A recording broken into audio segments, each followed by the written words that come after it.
What is going on, people? This is my. I'm gonna do a video on my. This is the first impression video of Krita. I've had Krita on my computer, an older version, for a while, and I kind of messed around with the brushes, but I never attempted to make any art with it or to even deep dive in it.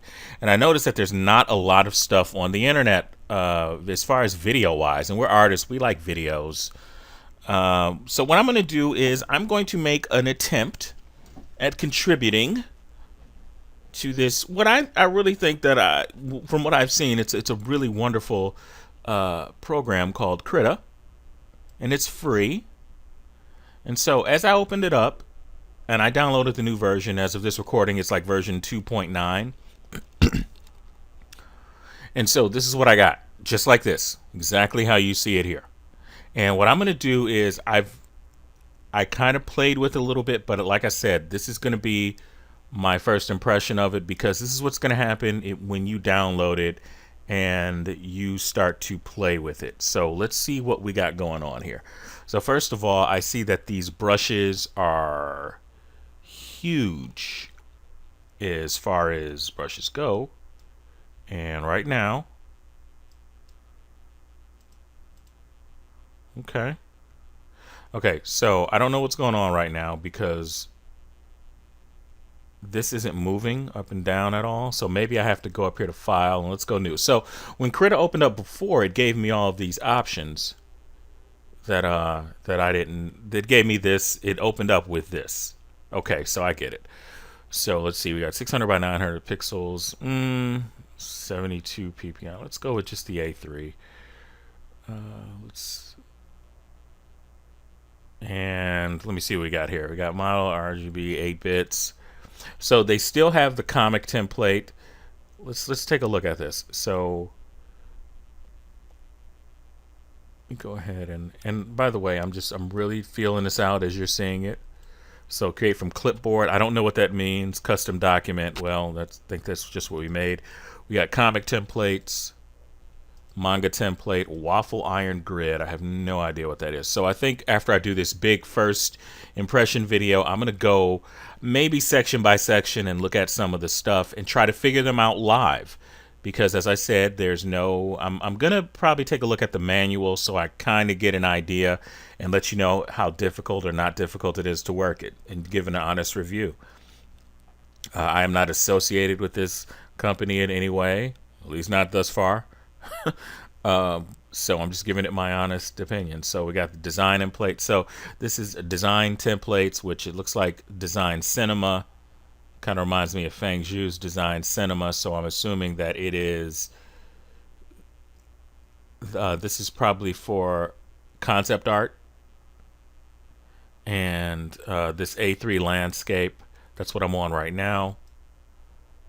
We got DSLR, which I'm not a photographer, so that really I'm not going to get into that at all. Texture templates. This looks very interesting.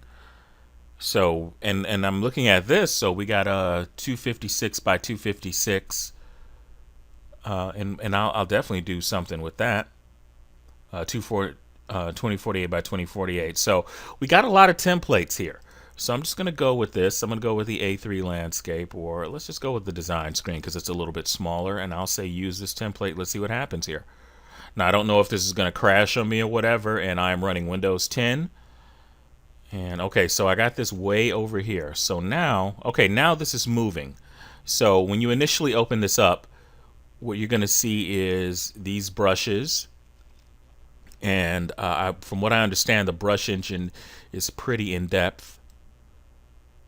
So I got brush presets, I got layers, okay, and I got channels. So we got layers right here, and up at the top it has something that adds shape. So let's go ahead, and this is our canvas over here. So let's go ahead and resize this a little bit. Now what I want to do is zoom in and out of this. And so, okay, so my middle mouse wheel, it's zooming in and out of this just like a lot of other programs. Now, let me see. I'm now about to use my Bamboo tablet. Okay, here we go. So it seems that And this is just the way I got my bamboo calibrated. Everything seems to be. Now, keep in mind that I think that this probably has something to do with the fact that I am doing a screen record with this. Okay. I'm going to hit delete. Let's see what we got here. So we have the usual suspects file. You can export something as a PDF, save incremental version, save incremental backup. Don't know what any of that is.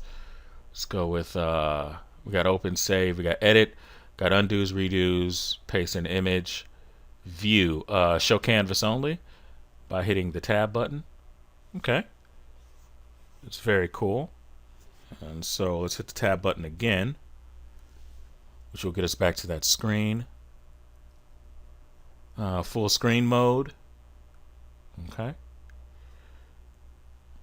All right. And wraparound mode. I don't know what that is. Oh, okay. I see what this is. Whoa. All right. I'm going to have to investigate that a little bit later. And let's take it off of wraparound mode. And let's take it off of full screen mode. And so we got image, we got properties, the usual stuff up here, layers, import, export, split alpha. I don't, just getting into a lot of stuff there.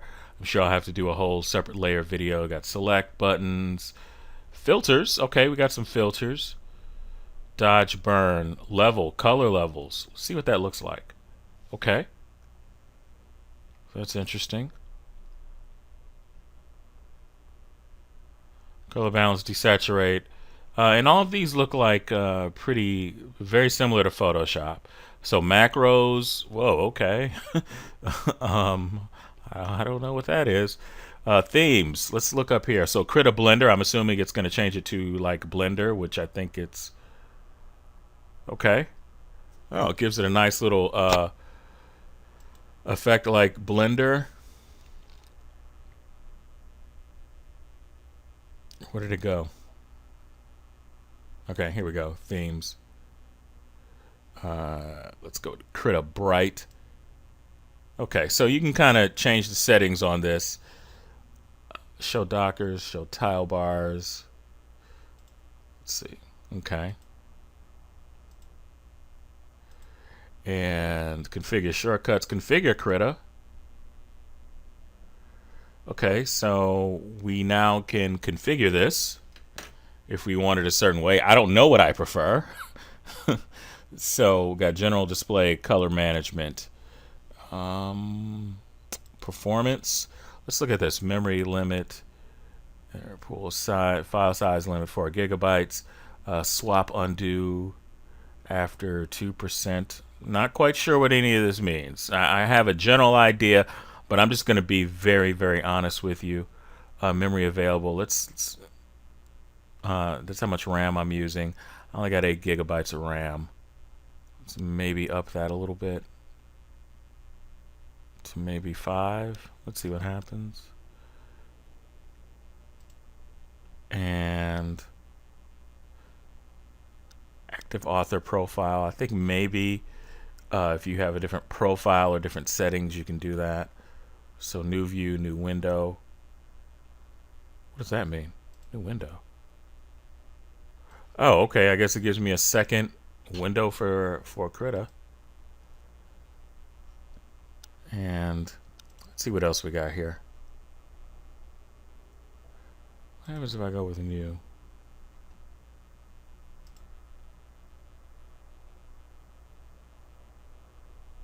Okay, so we got 2 of these that are opened up. So I got this one over here.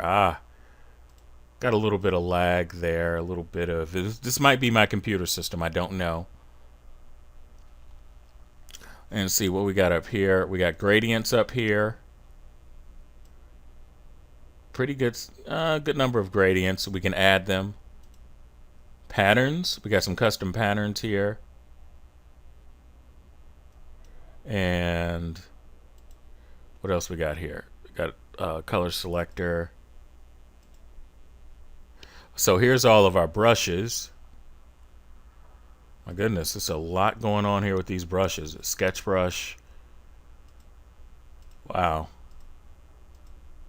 I mean, this is pretty impressive to what it has. I have this is all very overwhelming to be quite honest with you. Um, that's our brush engines. So each one of these has a different brush engine, which I read a little bit about it. So each one of these brush engines behaves slightly differently. Because if you notice, the general settings are changing, which I think is interesting. And so I'm not quite sure. Let's see what that's about. So here's this other button here, which I think is going to be your tools set or have access to the brushes. And I believe this is how you modify your brushes. And it also has this little preview window over here. And I did notice this. So I got this particle brush, and it has a little icon there, but it also shows you how to, it gives you this nice little workspace. So if I want to bring up the opacity weight, bring it all the way down, it's giving you what the changes are in real time, which I think is pretty awesome. Actually, I'm very impressed with that. And Dynabrush, I don't even know what Dynabrush is, but let's find out. Okay, this seems to be towards something on its own. That's cool. Okay, we're gonna clear that. I think with these brushes, this is gonna be a little bit insane here. So here's some sketch brushes, and I know some of you can barely see that because I could barely see it, but I think each one of these behaves differently. And I'm just kind of looking at the. Well, I guess we could figure all this out, right? And now, like I said, this looks very um, this looks extremely easy to play with the brushes. And okay, so I can do a shape, circle. Let's go with square. It seems like I could change this, and let's do this. So I was on that brush, but then I go back, and I don't see where to save at. So default preset, temporary save tweaks to presets. Okay, so I guess you could temporarily save it. Like I said, I'm going to jump back into the whole brush phenomena later on. So I guess this is the blending. The modes of the layers are over here: addition, burn, color dodge, darken, and a lot of other stuff that I don't understand. And by the way, when I'm telling you that I don't understand, I'm just being very honest with you. Like I don't. I really paint in Sketchbook Pro. I've painted in Photoshop. It's just not my my comfort zone, and I'm always a firm believer that you have to go with what you're comfortable with. And so I don't know what that is. Okay, that's lock transparency, obviously. Let me see, or maybe it's lock layer. I don't know what it is. I'm gonna figure out all this stuff. Like I said, I'm just giving you my first impression of it. So I have no idea what this button is. I just don't know. I am going to hit the delete button to clear everything, and that works. So let's see what we got here. Uh, Shape handling tool. That's probably a vector tool. Text tool. Okay. Artistic text. So I don't. So I'm trying to see.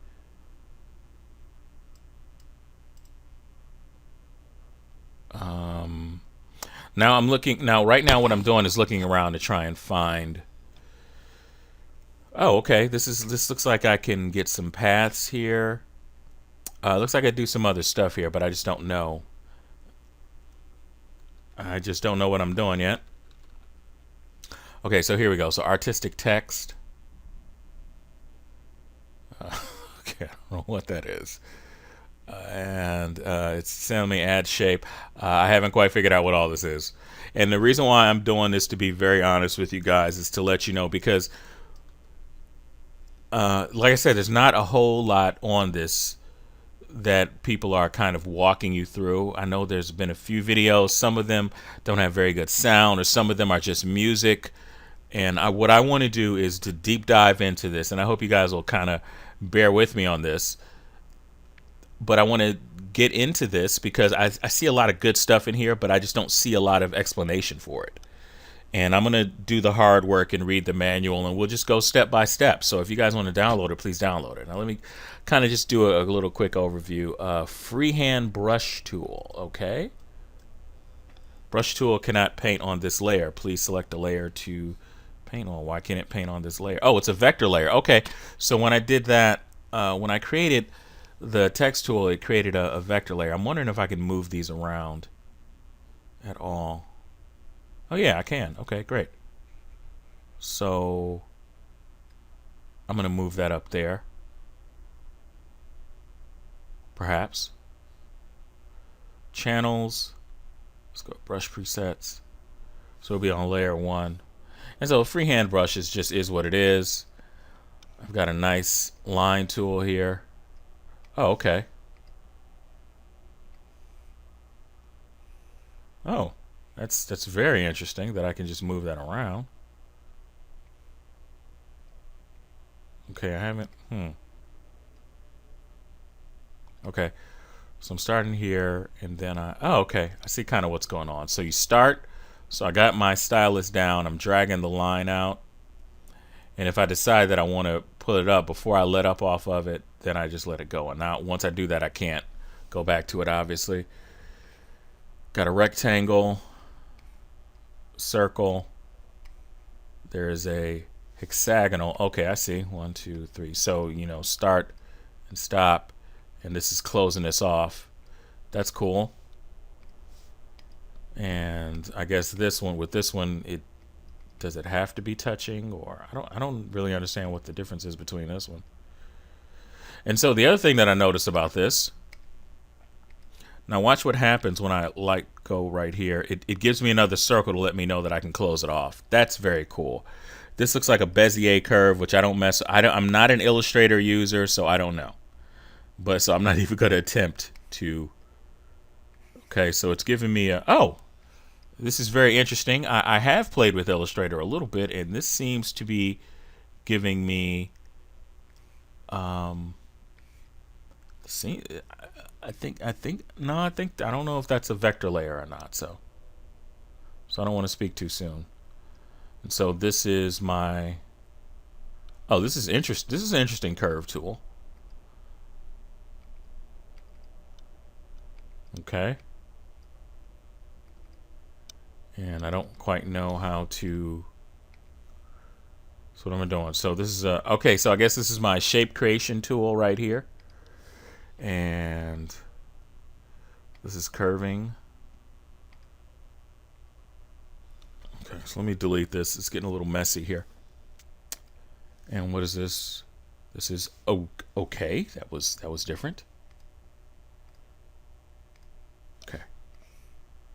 So let's see where we got some modifications here. So apparently, this is a symmetry mirroring tool.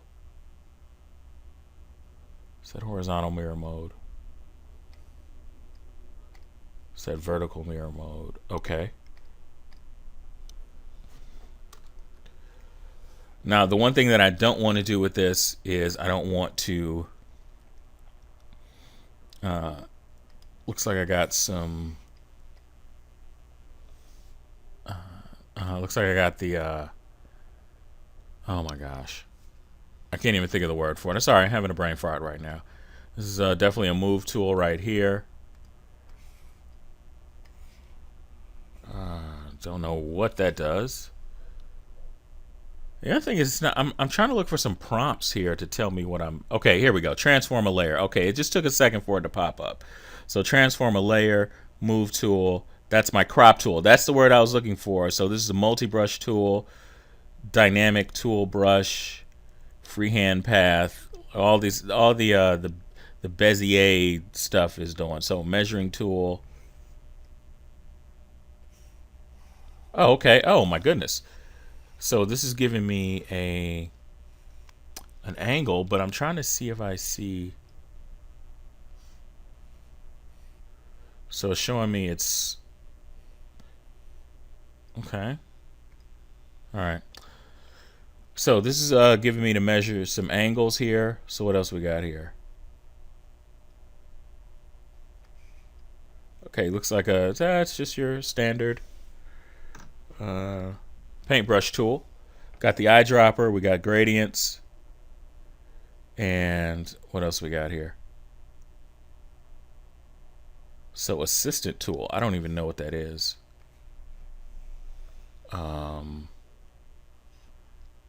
I am going to perhaps.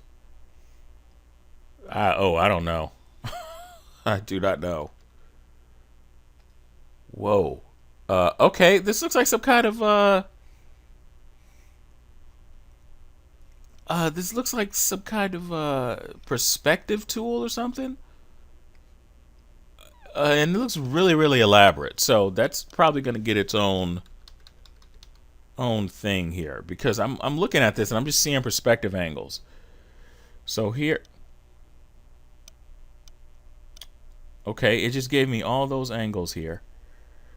So this looks like a perspective tool right here.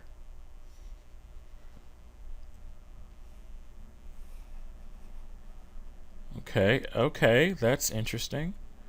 Now I've seen this before, and I do know that you could stretch these out here and readjust these.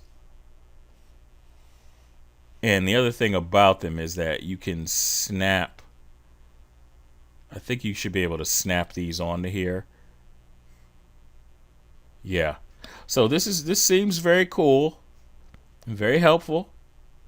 It's doing some perspective stuff because check all this stuff out here. Now I don't know if I'm going to be able to draw on top of that. I don't want to get all into it because I just don't quite know what I'm doing just yet.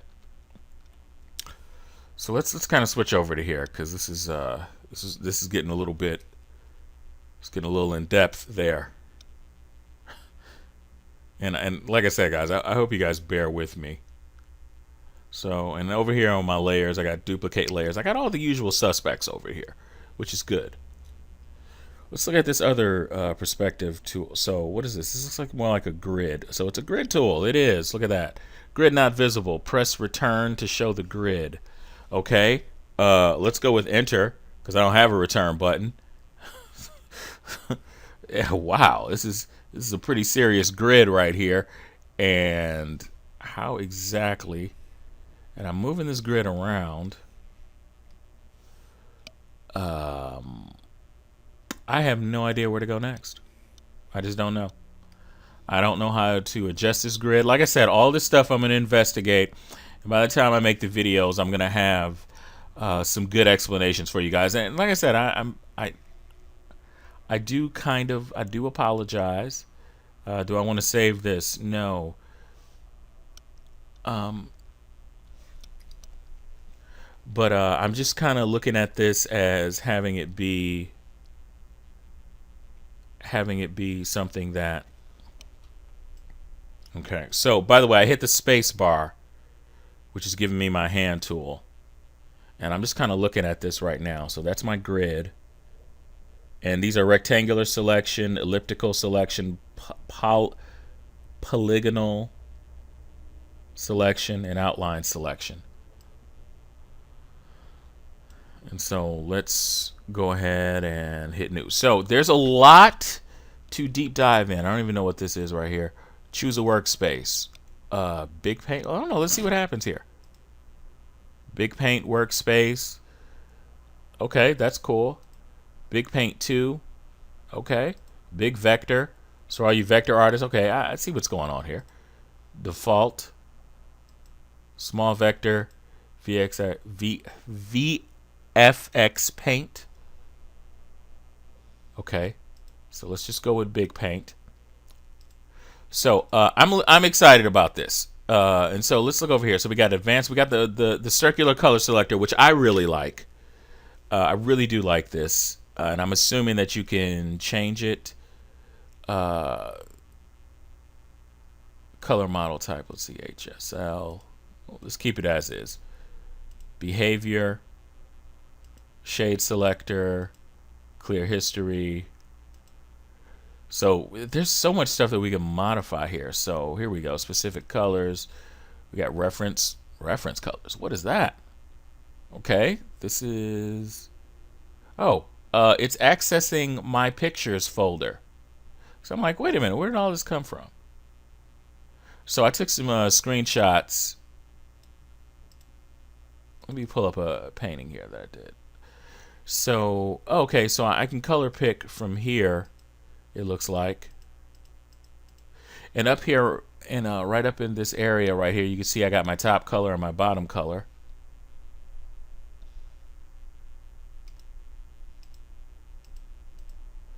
Now, right up here, I wish this was probably a little bit bigger. But that's okay. Oh, that's very, very cool. And it's giving you... Okay, because I couldn't hardly see it over here. I couldn't hardly see what was going on over there. Oh, this is very, very nice. Very nice. Layers, compositions. I don't know quite what that is just yet. We got a history button, tool options, brush presets. And so, yeah. So that is my first deep dive. Oh, and okay, we, of course, have the magic wand tool, which is, I guess, the contiguous selection tool. I guess they can call it the magic wand tool because probably Photoshop has that. Has that patented. We got size, opacity. We got some different things for the brushes and modes or whatever. Opacity and flow, that's for the brushes. We got little normal icons at the top. There's a lot to get involved with this.